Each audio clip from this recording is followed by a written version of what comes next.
आजकल मेरे ओपीडी में यंग गर्ल्स बहुत आ रही हैं और कॉमन प्रॉब्लम लेके आ रही है पॉलीसिस्टिक ओवेरियन सिंड्रोम की। आइए कुछ उसके बारे में बात करते हैं। क्या होता है पॉलीसिस्टिक ओवेरियन सिंड्रोम? एक्चुअली हमारी बॉडी में ओवरीज होती हैं और होता है इंसुलिन रिसेप्टर। उसकी इनसेंसिटिविटी के कारण से हमारा डायबिटीज या शुगर कंट्रोल डिसबैलेंस हो जाता है और अफेक्ट होता है हमारा मेटाबॉलिज्म। तो गायनेकोलॉजी में क्या फर्क पड़ता है कि आपके इंसुलिन रिसेप्टर इनसेंसिटिविटी के कारण से आपका अंडा ठीक से नहीं बनेगा, फॉलिकुलर जेनेसिस नहीं होगी, ओवुलेशन नहीं होगा, पीरियड्स डिले हो जाएंगे या स्कैंटी पीरियड्स होंगे, हार्मोनल इम्बैलेंस होगा जिसके कारण से गर्ल्स में मेल लाइक हेयर डिस्ट्रीब्यूशन यानी दाढ़ी मुच्छे आ जाएंगी, पुरुषों की तरह आवाज हो जाएगी, फेस पे आपने देखा ही होगा बहुत सारे बड़े बड़े पस वाले एकने हो जाते हैं। ये सब सिम्टम्स होते हैं पीसीओएस के गर्ल्स में।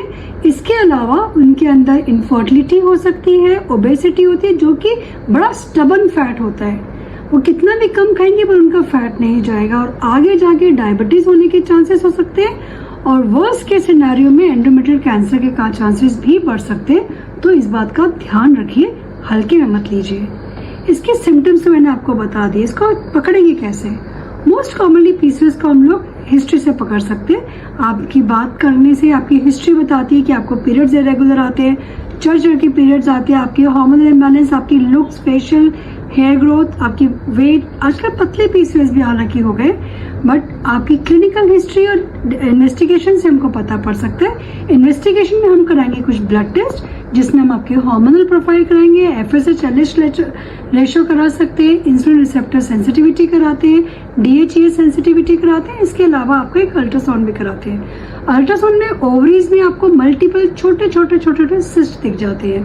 तो ये हो गया हमारा डायग्नोसिस। अब अगर किसी लड़की को पीसीओएस की प्रॉब्लम है तो वो करे क्या दवाई से ठीक हो सकता है?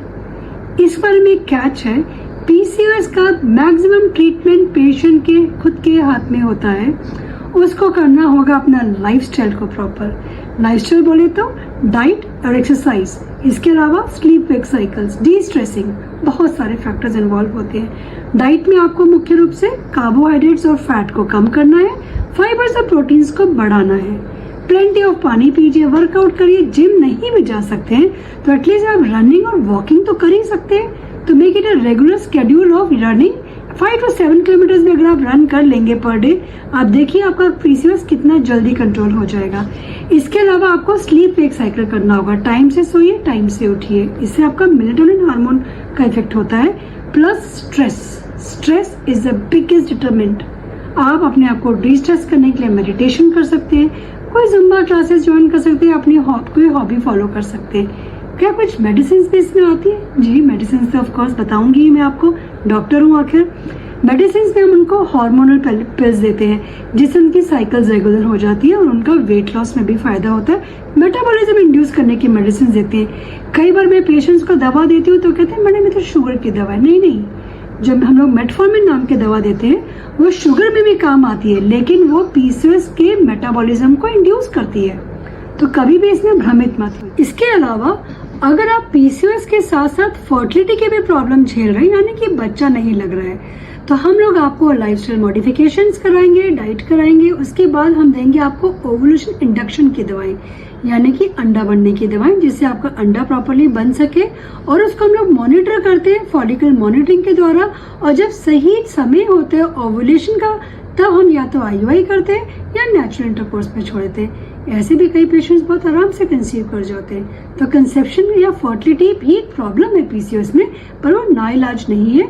बस एक स्ट्रैटेजिकली आपको अपनी गायनेकोलॉजिस्ट से मिलना पड़ेगा।